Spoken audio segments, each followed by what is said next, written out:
We're going to give riot warning. We're going to try and get compliance, but this is now effectively a riot. 49 hours declaring it a riot. And for all the overheated rhetoric surrounding this committee, our mission is very simple. It's to find the truth, and it's to ensure accountability. My kid, I know this, he will be proud to have the last name, and a lot of my colleagues will have kids that'll be ashamed of it. It's not that we're courageous, we're really not. It's that cowardice is so everywhere. And in comparison, that looks courageous. It's a defining moment. It's a not in scope, but in memory, like a 9/11 type day.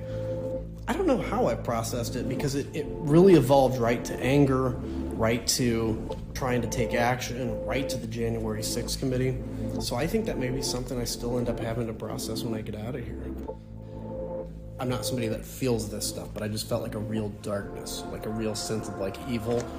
And I remember looking out that window and seeing it and just like, it was anger, it was fear, not really for my own safety, but for what this means. I vividly remember right there just feeling that darkness. While we on this dais were whisked away from the danger, heroes like those here stood their post before it and paid the price. And we are only here now because you guys were here then. Since I started speaking publicly, I've been told that I'm a crisis actor, that I'm exaggerating, that I'm doing this for fame. I spent almost 5 hours battling this group of people here in the Capitol, not only myself, but my colleagues as well. The mere breach to the Capitol by our own citizens is incomprehensible to me. The threats to our democracy into this building had only increased since January 6th. What we were suggested that day was like something from a medieval battle. We fought hand to hand, inch by inch. The rioters were shouting, "Trump, send us. Pick the right side. We want Trump." We need to have 30,000 guns on there. Next Trump.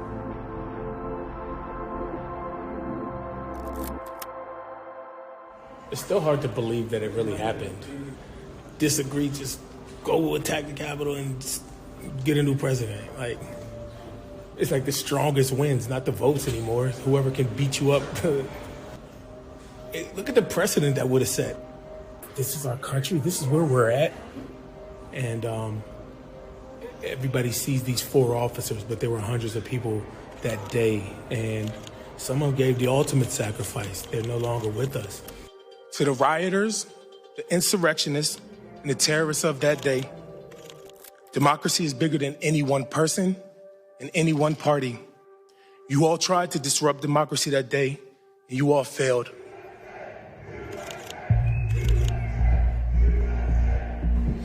You know, the founding fathers seem to operate under that same premise that, you know, there's this like honor code that goes along with our democratic republic. And up until recently, nobody was willing to exploit it to the extent that Trump and his administration did. You know, you would have people that would come along throughout our history that would do that, but then they would be ostracized. There's going to be political leaders who stoke the lies, and they continue to do that today. But now they've got to confront my body-worn camera footage. I got you, Mike. That's my hand while you're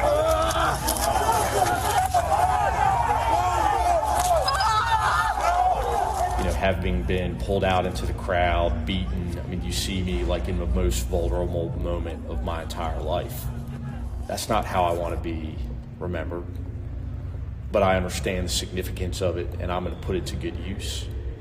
I know we've watched a lot of difficult video, but I hope it's okay with you if I show a brief video of what Officer Hodges experienced that day.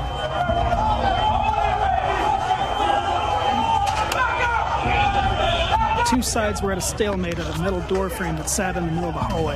My arms were pinned and effectively useless, trapped against either the shield on my left or the door frame on my right. Directly in front of me, a man seized the opportunity of my vulnerability, grabbed the front of my gas mask, and used it to beat my head against the door. A mob of terrorists were coordinating their efforts now, shouting, "Heave! Ho!" as they synchronized, pushing their weight forward, crushing me further against the middle door frame.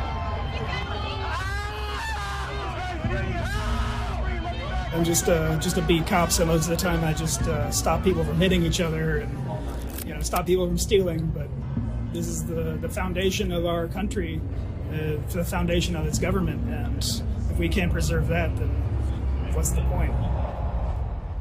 How often does someone like me get a chance to put their finger on the scale of history and be an honest primary source and let everyone know what really happened, especially when it's bizarrely controversial?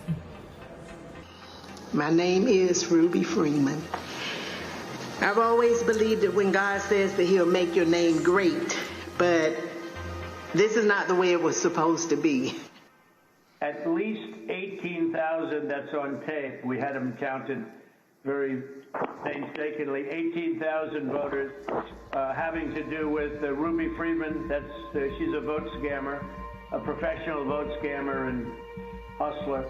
So many of the witnesses, like their stories and how this touched their lives was like so compelling.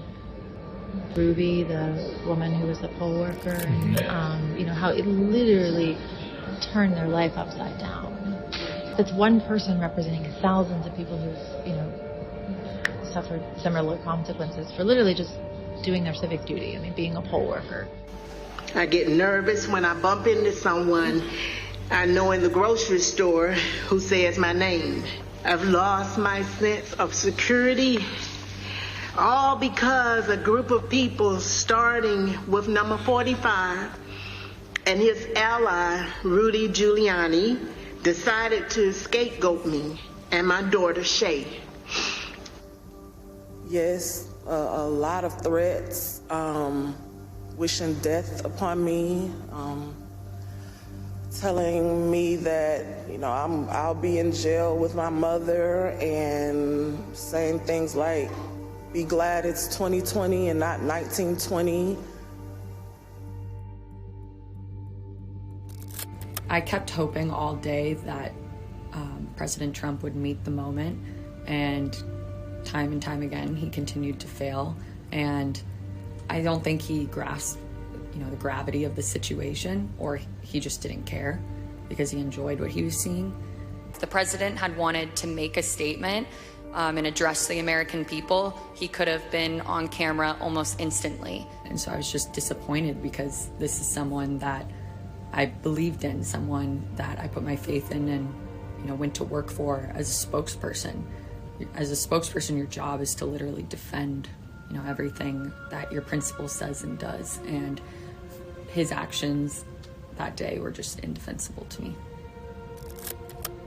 If those above me in higher ranking positions at the White House weren't willing to do what was right and testify under oath the truth of what happened in the lead up to January 6th and on that day, then I knew that I needed to step up. And it was encouraging to see others like Cassidy Hutchinson step up, all the women who testified, knowing that it was at risk of their careers, at risk of their own personal safety. But yeah, I think at a certain point you kind of have to put your own politics aside and just do what you think is right for the country.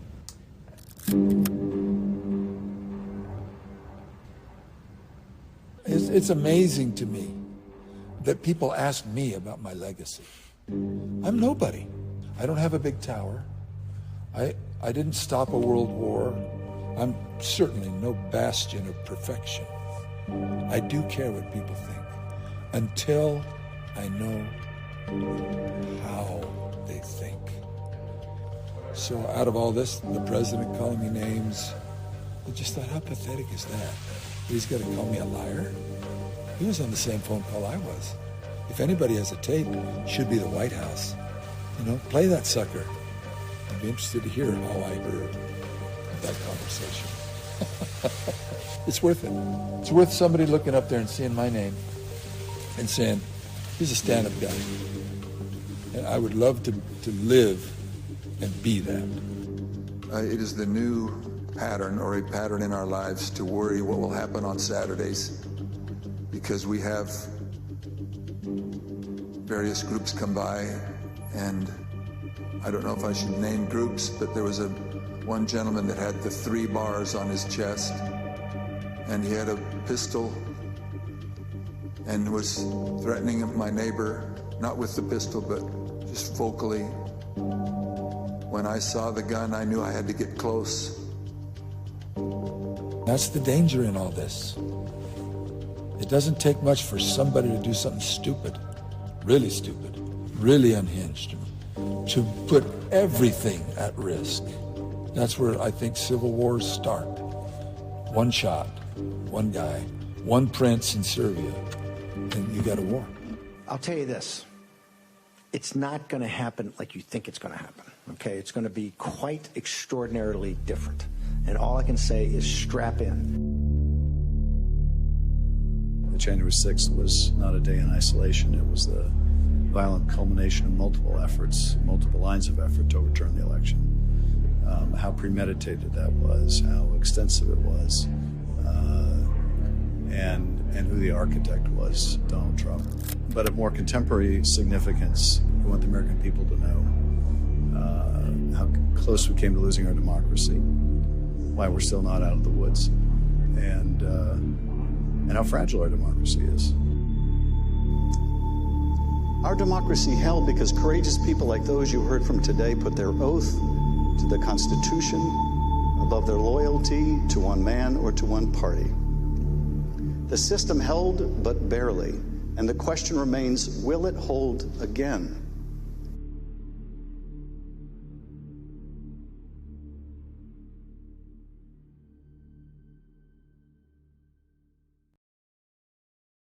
Thanks for watching our YouTube channel. Follow today's top stories and breaking news by downloading the NBC News app.